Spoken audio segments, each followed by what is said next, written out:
What is good, everybody? Welcome back to another NBA 2K Lab video, man. And in this video, we're going to change directions a little bit from our normal badge and jump shot videos. And we're going to take a look at one of the best builds I've seen in NBA 2K21. That's the inside out score. Now, the entire build is on our website at nba2klab.com if you ever want to look back. But we're going to go a little more in depth with this build in the video. So if you haven't already, man, be sure to subscribe to the channel. And let's get right into it.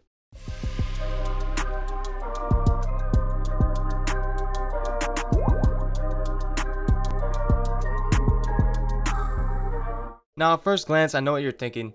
This build probably can't shoot great, or in some cases at all, which apparently is what everyone thinks about this build in the park, because whenever I'm playing threes with this build on my team, they're leaving them wide open. They just stand in the paint 99% of the time, which leads to a couple easy wide open threes before they realize they should probably start guarding him.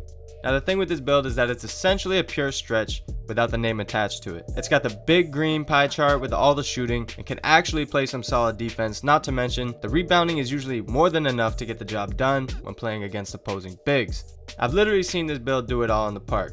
We'll start off with a quick overview of the build. So we're going power forward on this build, and we're going to select the all green pie chart with all the shooting. Now, when you get to the physical profile, 9 times out of 10 we're selecting the one with the most speed, of course. Now, if there's one weakness to this build, it's obviously finishing, but the fact that you have 73 speed and 71 acceleration at this position will allow you to be much quicker than most opposing bigs, and having quick first step on gold will occasionally get you blowbys. Now, since this is mainly a park build, we're not going to put any points in free throw, and we're going to max our 3-point shot and post fade, and setting our mid-range to 81. This obviously gives you strong shooting stats, and by the time we get to wingspan, I'll explain everything else. But for playmaking, max out ball handle and post moves, set pass accuracy to 64. You want to make sure you have those 10 playmaking badges, as badges like quick first step, bailout, unpluckable, among others, are pretty important to the success of this build. Next is defense, and by this time, if you've spent all your points the way I said, the rest should fill up defense to the max. And although this is a stretch build, the defense on this build is actually very effective. It doesn't get bullied as bad as you would think a stretch does. If you're going against an inside center that's like 7'3", obviously you're at a disadvantage.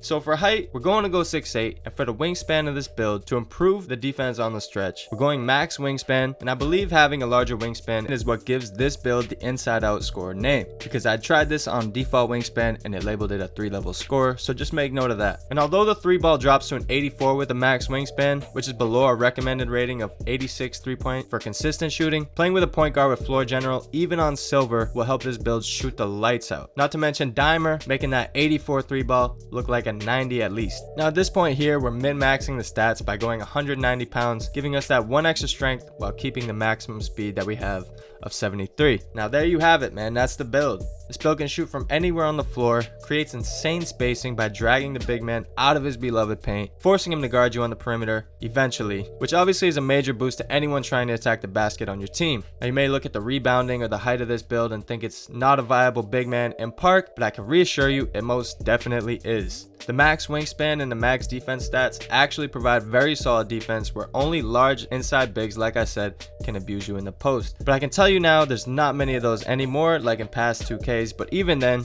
if you have a team full of shooters, the 3 is worth more than a 2, and you're going to win if these shots are falling. Now, a couple important badges to keep equipped with this build obviously would be Hall of Fame range extender, catch and shoot, hot zone hunter, deadeye, flexible release. Make sure you have gold quick first step on, rebound chaser on gold, intimidator on gold. Silver corner specialist can also be good. Make sure to have bailout on bronze or silver to pass out of any unexpected closeouts. Now, you could do what you'd like for the rest of the available badges and try to cater to your playstyle. For example, if you're not taking off dribble shots, save your badge points on difficult shots and put them in something like hot start or volume shooter for a little extra boost to your make percentage. Now that's all we have for this build video. Expect more of these build videos in the future, guys, and don't forget you can always look at all of our recommended builds for bigs and guards on our website at nba2klab.com. And also, if you're having trouble deciding on which badges to use, our tier list on the website will help you make those tough decisions. Now thanks for watching, guys. Feel free to drop a like if you found this video helpful. Let me know in the comments if you guys think you're going to be using this build or making this build. I'd love to know. So with that being said, guys, I'll catch you in the next video.